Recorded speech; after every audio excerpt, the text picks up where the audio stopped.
fölér Nibali saját tempójával. Okosan, nagyon okos. Ott viszik Contador bicikliét, a szakszós, igen.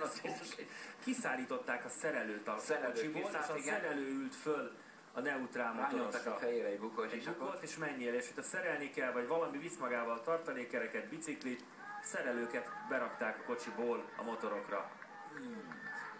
Hihetetlen.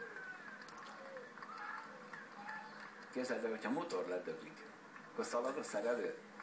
Tartalékmotor jön. Mint a reklámban. Igen. Tavaly a túron. Vitték a tartalékot. Nagyon komoly. És ráadásul fúj a szél. Hoppá, az milyen? Mi van itt a kezében? All in Bob.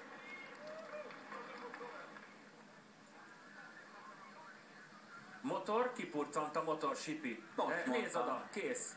Most mit mondtam? Az ennyi. A motoros nem bírja, kész. A motoros kész.